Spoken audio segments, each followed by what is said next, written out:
હવે પ્રસ્તુત છે વિધાનસભા કાર્યવાહીની આજની સમીક્ષા, જેના લેખક છે નિલેશ રાઠોડ. શનિવાર અને રવિવારની રજા બાદ આજે બપોરે 12 વાગે ગુજરાત વિધાનસભા ગૃહની કામગીરી શરૂ થઈ હતી.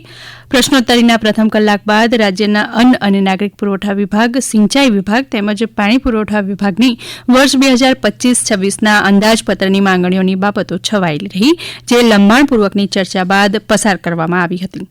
કેબિનેટ મંત્રી કુંવરજી બાવળિયાએ જળસંપત્તિ વિભાગની તથા અન્ન અને નાગરિક પુરવઠા વિભાગની માંગણીઓ પરની ચર્ચાનો વિસ્તૃત જવાબ આપ્યો.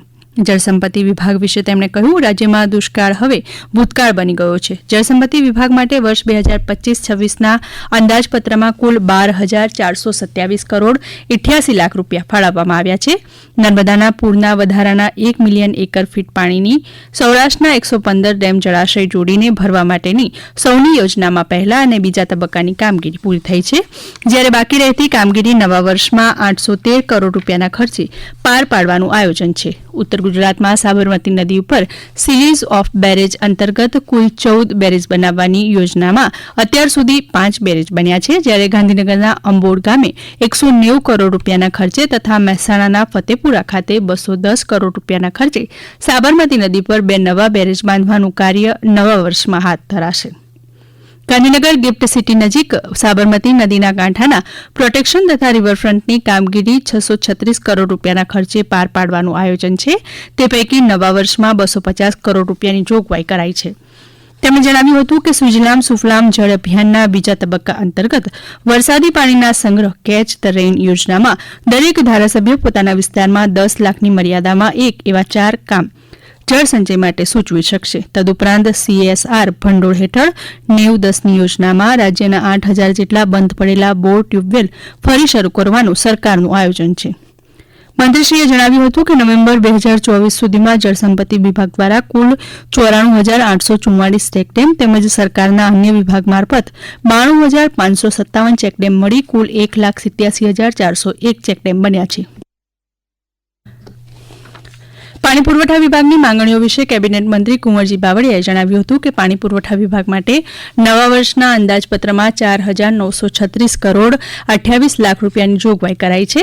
જળજીવન મિશન હેઠળની નલ સે જલ યોજના અંતર્ગત અત્યાર સુધીમાં રાજ્યના 91 લાખથી વધુ ઘરને નળ જોડાણથી આવરી લેવાયા છે, જ્યારે ગટરના પાણી શુદ્ધ કરી એ પાણી રીયુઝ કરવાની યોજનામાં અત્યાર સુધી 829 MLD ક્ષમતાના 8 પ્રોજેક્ટ પૂરા થયા છે, જ્યારે બીજા 642 MLD ક્ષમતા પ્રોજેક્ટ પ્રગતિ હેઠળ તથા ટેન્ડર સ્ટેજે છે.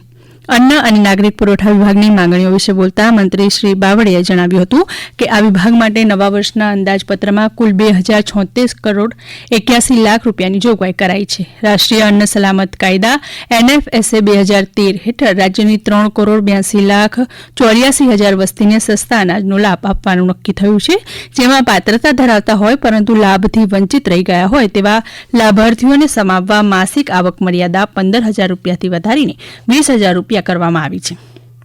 તેમણે કહ્યું હતું કે નવા વર્ષમાં NFSA રાશન કાર્ડ ધારકોને પ્રોટીનયુક્ત તુવેર દાળ તથા ચણા દાળ વિતરણ કરવા 767 કરોડ રૂપિયાની જોગવાઈ કરાઈ છે, જ્યારે શ્રી અન્ન યોજના હેઠળ બાજરી, જુવાર, રાગીની ખરીદી પર ખેડૂતોને પ્રતિ ક્વિન્ટલ 300 રૂપિયા બોનસ આપવાનું નક્કી થયું છે. આ માટે નવા વર્ષના અંદાજપત્રમાં 36 કરોડ 60 લાખ રૂપિયાની જોગવાઈ કરવામાં આવી છે. આજના ત્રણેય વિભાગની માંગણીઓની સંયુક્ત ચર્ચાની શરૂઆત અમદાવાદના ખાડિયા જમાલપુરના કોંગ્રેસના ધારાસભ્ય ઇમરાન ખેડાવાલાએ કરી. તેમણે જમાલપુર ખાતેનું જર્જરિત અવસ્થામાં આવી ગયેલું ખેતીવાડી ઉત્પન્ન બજાર સમિતિ APMC બજાર નવું બનાવવા તથા નાગરિક પુરવઠાની ઝોનલ કચેરી માટે જમાલપુરમાં નવી કચેરી બનાવવા ભારપૂર્વક રજૂઆત કરી હતી. સાથોસાથ રાશનની દુકાનોથી અનાજ, દાળ, ખડી ખરાબ ગુણવત્તાની મળતી હોવાની ફરિયાદ કરી સારી ગુણવત્તાનું ખાવાલાયક ધાન્ય તથા ચીજો આપવાની માંગ કરી હતી. અમરેલીના લાઠીના ભાજપના ધારાસભ્ય જનક તળાવિયાએ લાઠી વિસ્તારના બધા જ ગામને સૌની યોજનાનો લાભ આપવા રજૂઆત કરી હતી, તો ખંભાતના ભાજપના ધારાસભ્ય ચિરાગ પટેલે કનેવાલ તથા પરિયેજ તળાવોને કેનાલ મારફતે ભરવાની જગ્યાએ નવી પાઇપલાઇન નાખી ભરવા રજૂઆત કરી હતી. તેમજ ભાલ 1 અને ભાલ 2 હેઠળ 160 કરોડ રૂપિયાની પાણીની યોજના મંજૂર કરવા બદલ તથા કનેવાલ તળાવમાં 80 કરોડ રૂપિયાના ખર્ચે ડિસિલ્ટિંગનું કામ હાથ ધરવા બદલ સરકારનો આભાર માન્યો હતો. કચ્છના અબડાસાના ભાજપના ધારાસભ્ય પ્રદ્યુમ્નસિંહ જાડેજાએ તેમના સરહદી વિસ્તારમાં આવેલી 51 ચેકપોસ્ટ પૈકી કેટલીક ચેકપોસ્ટ ખાતે જવાનોને પીવાના પાણીની સમસ્યા હોવાની રજૂઆત કરી હતી તેમજ તેમના વિસ્તારોને જૂનો કંકાવટી બંધ જર્જરિત થયો હોવાથી તેનું સમારકામ હાથ ધરવા રજૂઆત કરી.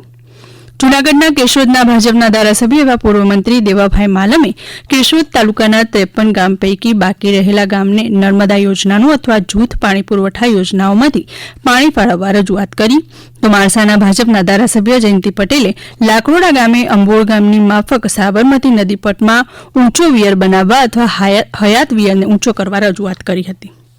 અમદાવાદના નારણપુરાના ભાજપના ધારાસભ્ય જીતેન્દ્ર પટેલે વન નેશન વન રાશનની યોજનામાં ગુજરાતને રાશન કાર્ડની અન્ય રાજ્યોમાં પોર્ટેબિલિટીનો લાભ આપવા બદલ કેન્દ્ર તથા રાજ્ય સરકારનો આભાર માન્યો હતો.